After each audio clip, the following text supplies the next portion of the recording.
하나님 주시는 말씀 같이 보겠습니다. 열왕기상 20장 13절과 28절입니다. 열왕기상 20장 13절과 28절 말씀, 두 절 말씀 우리 한음성으로 함께 읽도록 하겠습니다. 13절입니다. 시작. 한 선지자가 이스라엘의 아합 왕에게 나와서 이르되, 여호와의 말씀이 내가 이 큰 무리를 보느냐? 내가 오늘 그들을 내 손에 넘기리니 너는 내가 여호와인 줄을 알리라 하셨나이다. 28절입니다. 그때에 하나님의 사람이 이스라엘 왕에게 나와 말하여 이르되, 여호와의 말씀에 아람 사람이 말하기를 여호와는 나의 신이요 골짜기의 신은 아니라 하는도다. 그러므로 내가 이 큰 군대를 다 너의 손에 넘기리니 너희는 내가 여호와인 줄을 알리라 하셨나이다 하니라.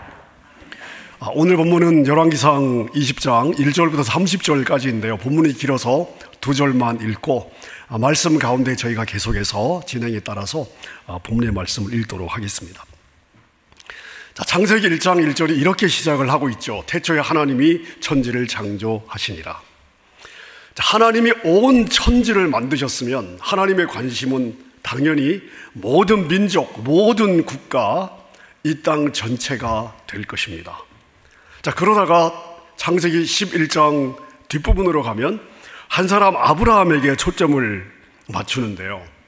그 다음에 그 아브라함을 통해서 이스라엘이라고 하는 부족, 그 다음 민족, 국가로 성경의 관심이 확대됩니다.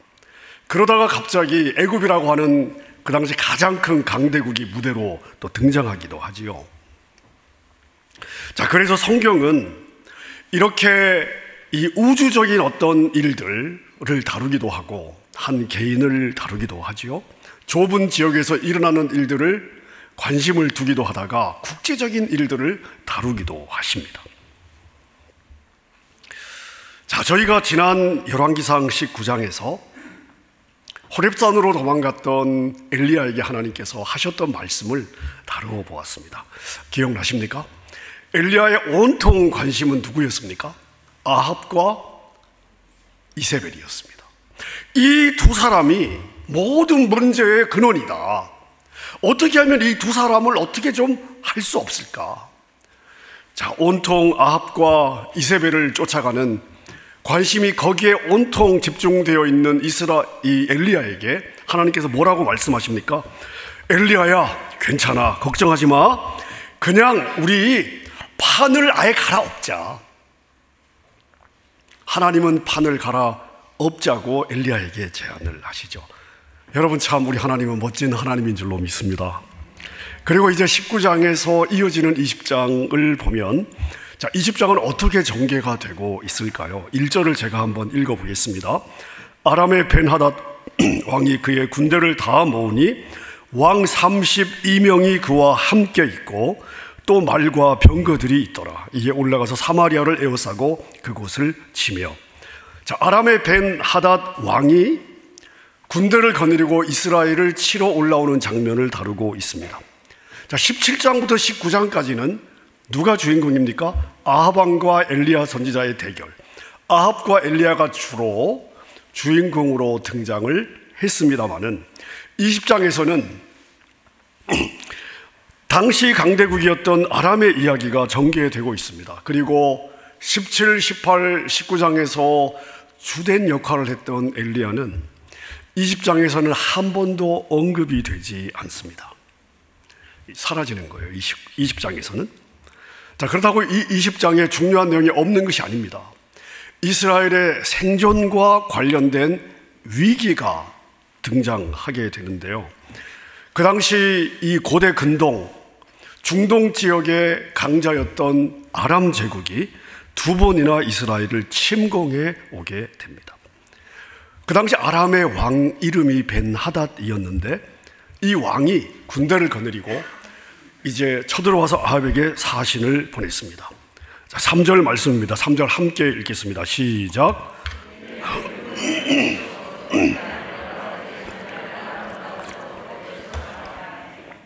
사신을 보내서 아합 왕의 아내와 자녀들을 자기가 취하여 가겠다고 이야기를 합니다.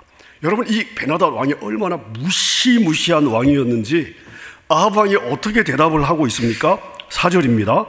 내 주 왕이여, 왕의 말씀같이 나와 내 것은 다 왕의 것입니다.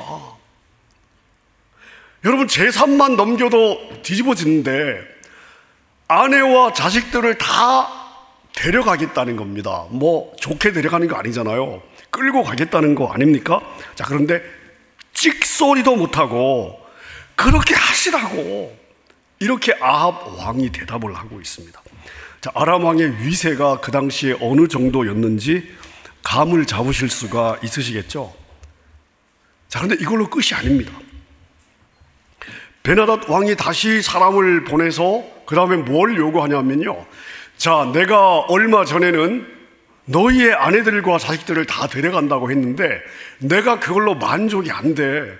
내가 내일 이맘때 내 사람들을 보낼 텐데 그 사람들이 너의 아내와 자식들뿐만 아니라 너희 신하들의 집을 다 수색해서 그들의 아름다운 아내와 자식들, 좋은 것들을 내가 다 가져갈 거야. 자기 일은 자기가 처리를 하면 되는데 이제 신하들이 끼어들게 되니까 아합이 신하들을 불러서 이야기를 하죠. 자, 아람 왕이 이런 요청을 지금 하고 있는데 내가 거절할 수가 없다. 어떻게 쓰면 좋겠느냐. 자, 그랬더니 아람의 신하들이 뭐라고 대답을 하고 있습니까? 8절 말씀입니다. 모든 장로와 백성들이 다 왕께 아뢰되 왕은 듣지도 말고 허락하지도 마옵소서 한지라. 여러분, 참 속보이는 반응인데요. 아니, 왕의 아내들과 자식들이 끌려간다고 하니까 아무 소리 안 하고 그냥 있다가 자기 아내와 자식들도 끌려가야 된다고 하니까 뭐라고 이야기합니까? 왕은 듣지도 말고 허락하지도 마옵소서. 결사반대를 하고 있습니다. 자, 이렇게 아람 왕의 요구를 거절하면 그 다음은 어떻게 되겠습니까? 전쟁이죠. 아람과 전쟁을 해야 됩니다. 아니면 그 며칠 사이에 군사력이 갑자기 증강된 것도 아닐 거고 그 사이에 뭐 어디서 응원군이 오는 것도 아닐 텐데 자기들과 관련된 이야기가 나오니까요, 듣지도 말라고 이야기를 하고 있습니다. 여러분, 정말 치사하지 않습니까? 여러분, 이게 죄인의 기질입니다. 이게 죄인이에요. 이게 죄인의 원천적인 기질입니다. 자, 그래서 아합이 뭐 신하들이 안 된다니까 어쩌겠습니까? 아합 왕에게 이제 안 된다고 이야기를 하죠. 처음에 이야기한 건 나와 관련된 건 내가 다 오케이다. 그런데 신하들과 관련된 것은 내가 할 수 없다. 자, 그럼 여러분이 아람 왕이라면 그래? 그건 안 돼? 그렇구나. 그래 알았어. 그러면은 네가 그냥 줄 수 있는 것만 줘. 자, 이렇게 반응하겠습니까? 자, 그 다음은 어떻게 되겠습니까? 전쟁인 거죠. 전쟁입니다. 12절입니다. 그때의 베나닷이 왕들과 장막에서 마시다가 아합 왕이 보낸 내 거는 괜찮아요. 근데 신하들 건 안 돼요. 이 말을 듣고 자기의 신하들에게 이르되 너희는 진영을 치라. 곧 성읍을 향하여 진을 치게 됩니다. 전쟁을 하겠다는 것이죠. 자, 이제 아합과 이스라엘은 큰일이 났습니다. 그 당시 그 지역에 패권을 쥐고 있던 아람 왕이 열을 받았습니다. 전쟁을 하겠답니다. 자, 그럼 이스라엘에게 남은 것은 무엇일까요? 망하는 길만 남은 것입니다. 자, 여러분이 엘리야라면 이 상황을 보면서 어떠했을 것 같습니까? 여러분이 엘리야라면, 야, 아합 왕 큰일 났구나. 내가 하나님께 기도라도 좀 해볼까? 이런 마음이었을까요? 아니면 야, 그놈 참 꼬시네, 참 깨마시네, 이번에 혼 좀 나봐라. 자, 여러분이 엘리야라면 어떤 마음이었을까요? 네, 상상에 맡기겠습니다. 자, 근데 하나님은 이 상황에 어떻게 반응을 하고 있으신가요? 13절 말씀입니다. 우리 13절 중요한 구절입니다. 같이 한번 읽어보겠습니다. 시작. 한 선지자가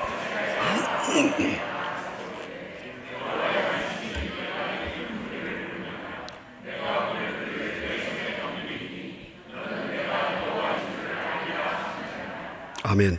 여러분, 이 13절을 저희가 본문으로 알까 읽었는데 23절 구절이 굉장히 중요한 구절입니다. 이것은 이스라엘이 지냐 이기냐 보다 더 중요한 구절이에요. 자, 이 구절에 몇 가지 우리가 좀 주목해야 되는 부분이 있는데, 첫 번째는 뭐냐 하면 23절에 한 선지자가 등장합니다. 자, 누가 등장했어요? 한 선지자. 그럼 이 선지자는 엘리야 선지자인가요? 아니면 다른 선지자인가요? 목사님 그냥 이야기하세요. 그렇게 보시는 것 같습니다. 제가 이야기를 하겠습니다. 엘리야 선지자는 아니죠. 또 다른 선지자입니다. 여러분, 엘리야가 호렙산에서 하나님께 어떤 하소연을 했는지 기억나십니까? 하나님, 이스라엘 백성들을 보십시오. 그들은 다 바알을 따르고 있습니다. 하나님의 선지자들을 죽이고 있습니다. 지금 그 온 땅 보세요. 오직 나만 남았습니다. 자, 엘리야는 그렇게 하소연을 했단 말이죠. 자, 그런데 오늘 본문을 보니까 또 누가 있어요? 엘리야 말고도 하나님이 사용하시는 또 다른 선지자가 있습니다. 여러분, 하나님께는요, 내가 유일한 초이스가 아닙니다. 내가 아무리 주님께 요긴하게 쓰임받는다 할지라도 절대 교만해서는 안 되는 이유를 볼 수 있습니다. 쓰임받는 게 감사고요, 그게 은혜인 줄 아는 게 은혜입니다. 자, 근데 이 선지자가 뭐라고 이야기를 하냐 하면, 하나님이 너희를 이기게 하실 텐데 왜 이기게 하시냐 하면, 너로 하여금 내가 하나님이 진짜 여호와 하나님인 줄 알게 하기 위해서다. 자, 이렇게 이야기를 하고 있습니다. 여러분, 이스라엘은 하나님의 선민 국가입니다. 하나님이 택하신 민족이에요. 근데 그 민족이 지금 남쪽 유다와 북쪽 이스라엘로 나뉘어져 두 개의 국가로 존재하고 있습니다. 자, 그런데 여러분이 아는 한, 제가 아는 한, 하나님은 한 번도 이 두 나라를 화해시켜서 한 나라로 통합해야 된다고 말씀하신 적이 없습니다. 한 번도 없어요. 제가 아는 한 하나님이 이 남과 북의 나라가 통일되어야 된다는 이야기를 하신 적이 없습니다. 여러분, 하나님께는요, 이스라엘의 독립을 지켜주는 것, 또는 이스라엘의 적대 세력을 물리쳐 주는 것이 목적이 아닙니다. 이번 전쟁은 아람을 패배시키고 이스라엘에게 승리를 주려는 것이 목적이 아닙니다. 자, 이 전쟁의 목적은 하나입니다. 무엇입니까? 그들에게 하나님이 진짜 하나님이신 것을 알게 해주려는 그러한 전쟁입니다. 자, 그렇다면 여러분, 이 전쟁이 하나님이 어떤 하나님인지를 알리는, 다시 말하면 이 전쟁이 하나님을 알리는 계시의 전쟁이라면, 이 전쟁은 사람들의 예상과는 전혀 다른 방향이 될 것을 짐작할 수가 있습니다. 자, 20장 1절에 보니까 아람 왕뿐만 아니라 몇 명의 왕을 데리고 왔어요? 32명의 왕을 데리고 왔습니다. 아람 군대만 해도 그 당시 최강대국입니다. 그런데 32개 연합군이 이스라엘을 쳐들어왔습니다. 여러분, 엄청난 군대겠죠.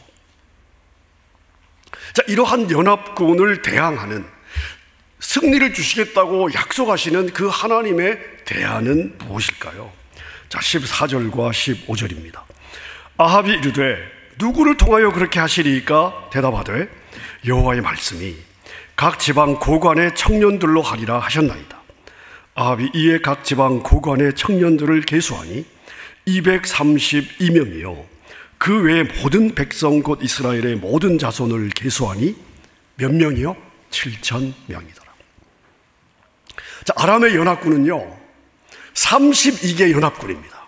엄청난 숫자의 군대였을 것입니다. 자, 근데 이스라엘에서는 꼴랑 몇 명이요?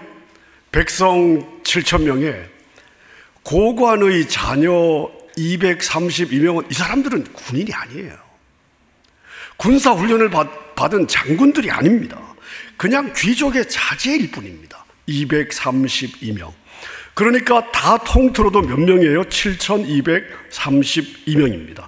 여러분, 그렇다면 이 전쟁의 승패는요, 그냥 싸울 이유가 없습니다. 그냥 승패는 이미 결정이 났다고 봐야 되는 거죠. 아람이 이기고 이스라엘이 진다고 생각하고 있고, 이스라엘도 아람이 이기고 이스라엘이 진다고 생각하고 있습니다. 근데 만약 이때 아람이 지고 이스라엘이 이긴다면 그건 이스라엘이 이기는 게 아니죠. 하나님이 이스라엘을 이기게 하시는 것이죠. 자, 이때 비로소 너는 내가 여호와인 줄 알리라가 이루어지는 것입니다. 여러분, 여기에 계시의 전형적인 패턴이 등장하는데요, 정말 가장 안 될 만한 사건이 일어나고요, 그리고 가장 안 될 만한 사람이 등장하고요, 그리고 가장 안 될 방법이 동원됩니다.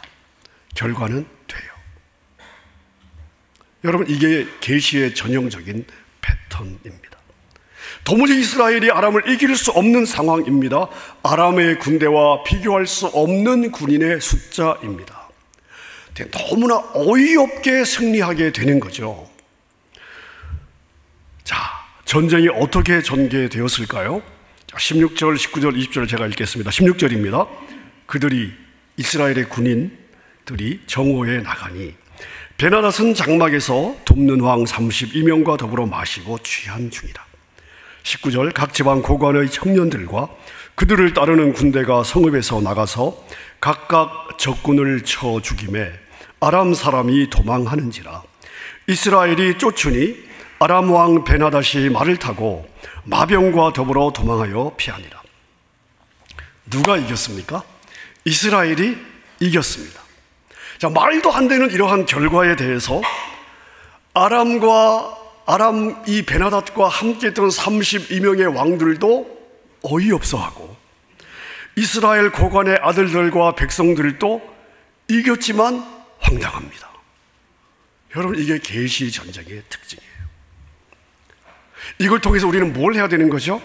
내 생각의 패턴, 내 인식의 체계, 내 판단의 근거, 이 모든 것들을 의지하면 안 되는구나. 하나님은 이 모든 것을 뛰어넘어 일하시는구나. 이걸 우리가 봐야 되는 거죠. 하나님은 우리의 한계에 갇히시는 분이 아니라는 것을 볼 수 있어야 되는 것입니다. 그래야, 이걸 봐야 우리가 하나님이 진짜 하나님이구나, 이게 되는 거예요. 여러분, 이것이 바로 이 계시 전쟁을 통해서 기대하시는 하나님의 바람이십니다. 자, 그런데 안타깝게도 죄인들은 하나님이 여호와이심을 배우지를 않습니다. 여러분, 이게 죄인의 특징이에요. 죄인은요, 하나님을 배우지 않습니다. 여러분, 죄인은 항상 자기가 옳습니다. 이게 죄인의 특징이에요. 십자가 앞에 꺾이지 않은, 십자가 앞에서 아직 무너지지 않은, 십자가 앞에서도 아직 에고가 살아있는 죄인의 가장 큰 특징은 뭐냐면요, 하나님을 배우려고 하지 않습니다. 자기가 항상 옳습니다. 듣지를 않아요. 이게 죄인의 특징이에요. 여러분, 이런 이 전쟁의 결과를 보면서도 아람 사람들은 여전히 전쟁은 숫자가 많은 쪽이 이기고 무기가 잘 준비된 쪽이 이기고, 자, 이렇게 생각을 하는 거죠.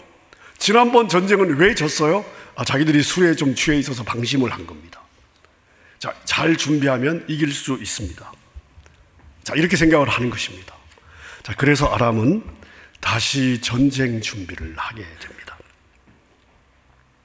그리고 과연 시간이 좀 흐른 후에 아람이 다시 전쟁을 일으키게 되는데요, 지난번엔 자신들이 방심을 해서 졌다고 생각을 하기 때문에 이번에는 긴장을 하고 더 주의를 해서 더 많은 군사와 무기들을 동원하고 있습니다.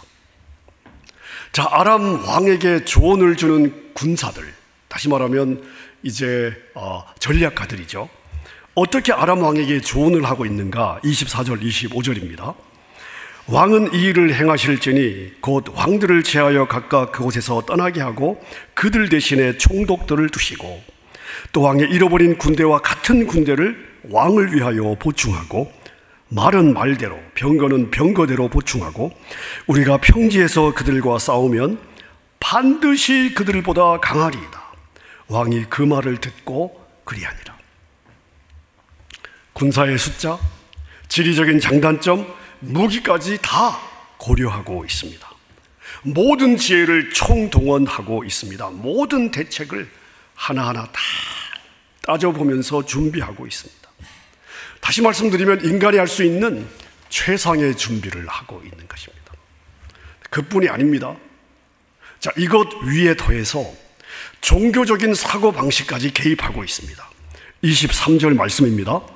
아람 왕의 신하들이 왕께 아뢰되 그들의 신은 이스라엘의 신은 산의 신이므로 그들이 지난번엔 우리보다 강하였거니와 우리가 만일 평지에서 그들과 싸우면 반드시 그들보다 강할 것이다. 여러분, 이렇게 모든 대책과 모든 준비를 다 한 후에 그 위에 신의 능력, 그 다음에 각 신이 잘 통하는 신의 영역들, 신의 기능까지 지금 다 고려하고 있습니다. 아람의 입장에서는 더 이상의 준비는 필요가 없습니다. 이만큼 준비했으면 절대로 패할 리 없다. 자, 이러한 계산이 나온 것입니다. 자, 여러분, 아람과 이스라엘의 이 두 번째 전쟁도 당연히 하나님이 어떤 분인지를 알리시는 계시의 전쟁입니다. 자, 계시가 되려면 야, 진짜 하나님이 하나님이시구나, 이게 되려면 죄인들의 예상과는 다른 결과가 나와야 되는 거죠. 자, 그럼 이스라엘 백성들은 이 두 번째 전쟁에 대해서 어떻게 예측했을까요? 자, 26절과 27절입니다. 해가 바뀌니 베나닷이 아람 사람을 소집하고 아벡으로 올라와 이스라엘과 싸우려고 하매 이스라엘 자손도 소집되어 군량을 받고 마주 나가서 그들 앞에 진영을 치니 이스라엘 자손은 두 무리의 적은 염소떼와 같고 아람 사람은 그 땅에 가득하였더라. 여러분, 성경이 표현하는 이 표현을 한번 가만히 보십시오. 아람 군대는 얼마나 많은지요? 끝이 보이지 않습니다. 온 지면에 가득했습니다. 자, 이스라엘 군대는요, 두 무리의 염소떼와 같았다. 두 무리의 양떼가 아닙니다. 두 무리의 염소떼입니다. 왜 양떼가 아니고 염소떼일까요? 양들은 모여요. 부대끼입니다. 염소는요, 고집이 세고 다치가 옳기 때문에 뿔도 있잖아요.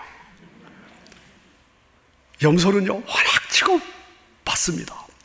염소는요, 때로 막 양들처럼 살을 부대끼면서 그렇게 염소떼가 그렇게 다니지 않습니다. 자, 그러니까 이스라엘 이 아람 군대와 비교했을 때 이스라엘 군대는 얼마나 숫자가 적고 얼마나 엉성하고, 예, 그냥 여러분, 이게 성경의 표현입니다. 자, 그러니까 성경이 이렇게 양쪽 군대를 비교했다면 어떤 의도로 성경이 이런 표현을 사용했을까요? 상식이 있는 사람, 분별이 있는 사람, 이성이 있는 사람, 생각이 있는 사람, 그리고 계산이 되는 사람이라면 누가 이긴다고 생각하겠습니까? 당연히 아람이 이긴다고 생각하는 거죠. 아람이 이긴다고 생각하고 이스라엘도 이번에는 아람이 이긴다고 생각을 하는 것입니다. 자, 바로 그때 하나님의 말씀이 임하였습니다. 28절의 말씀입니다. 함께 읽습니다. 시작. 그때에 하나님의 사람이 이스라엘 왕에게 나와 말하여 이르되 여호와의 말씀에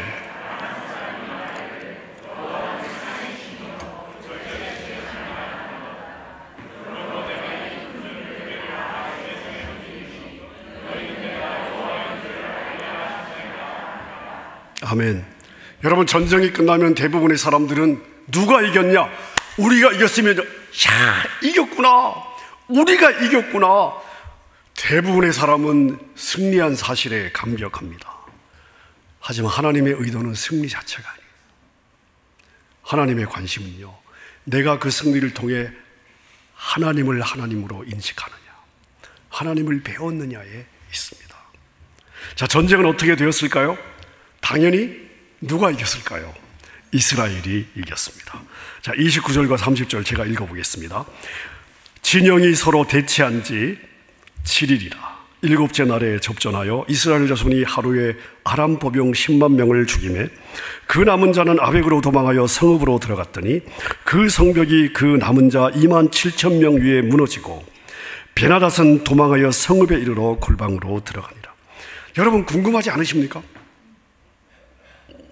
아니 어떻게 염소두대 같은 이스라엘 군대가 끝이 보이지 않는 아람 그 군대를 이길 수 있을까요? 어떻게 이길 수 있을까요? 여러분 저는 좀 궁금하거든요. 어떻게 이길 수 있었을까? 자, 근데 재미있게도 성경은요, 어떻게 이겼는지에 대해서 기록하고 있지 않습니다. 왜 그럴까요? 저는 어떻게 이겼는지 알고 싶어요. 궁금하단 말입니다. 성경은 거기에 대해서 한마디도 이야기하고 있지 않습니다. 왜 그럴까요? 만약 성경이 이스라엘이 어떻게 승리했는지를 기록한다면 죄인들은요, 하나님을 배우지 않습니다. 방법을 배워요. 그게 승리의 비법인 줄 알고 그걸 배우고자 할 것입니다. 방법에만 관심이 있는 거예요. 자, 그래서 누가 야, 어떻게 니네들이 이 전쟁에서 이길 수가 있어? 라고 물어본다면 이스라엘 백성들은 하나님이 승리를 주신 거예요. 자, 이렇게 대답해야 되는 거고요. 누군가가 아람 사람들한테 아니 그 많은 군대를 데리고 어떻게 너희가 질 수 있어? 라고 물어본다면 아람 사람들은 우리도 모르겠어, 이해가 안 가, 귀신이 곡할 노릇이야, 이렇게 대답을 해야 되는 것입니다. 여러분 말씀을 정리해 보겠습니다. 여러분 우리가 하루하루 나그네 인생을 살아가면서 우리 힘으로 해결할 수 없는 많은 일들을 하나님이 도와주고 있습니다.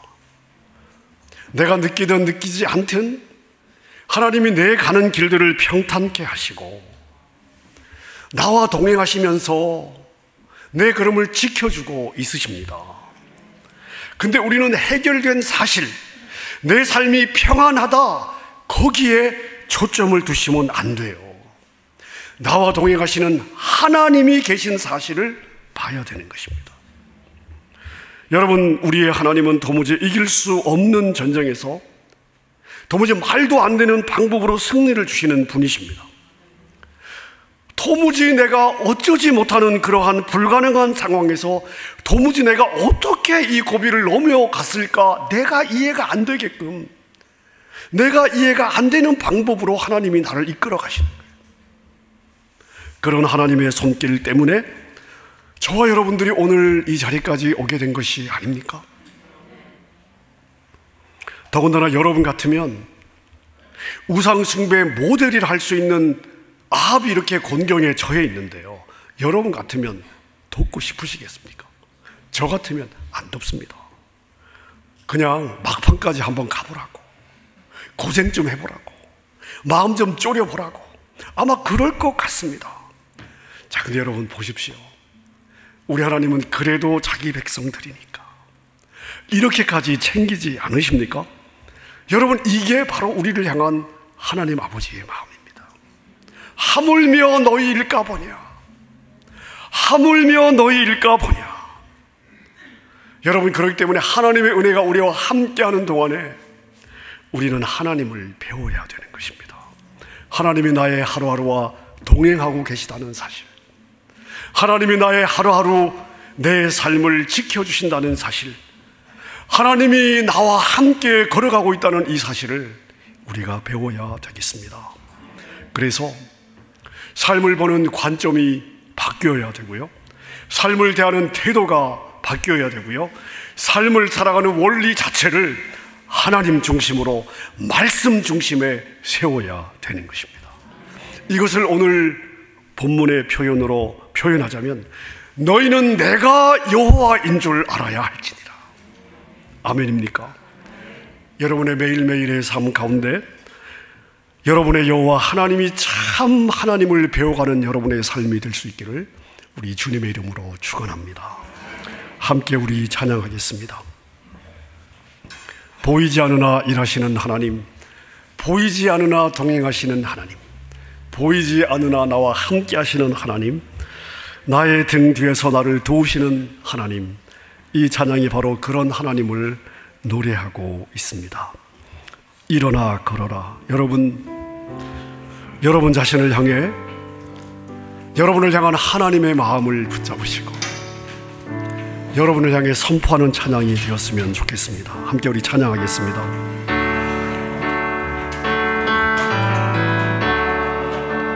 나의 등 뒤에서 나를 도우시는 주, 나의 인생 길에서 지치고 고나요 매일처럼 주저하고 싶을 때 나를 밀어주시네. 2절입니다. 나의 등 뒤에서 나를 도우시는 주, 평안히 길을 갈 때 보이지 않아도 지치고 놀아요 넘어질 때면 다가와 손 내미시네. 이루라 걸어라 내가 새 힘을 주리니 일어나 너 걸어라 내 나를 도우리. 나의 등 뒤에서 나를 도우시는 주, 때로 뒤돌아오나 여전히 계신 주, 잔잔한 미소로 바라보시며 나를 세쪽. 우리 다시 한번 고백할까요? 나의 등 뒤에서 나를 도우시는 주님이십니다. 나를 도우시는 주,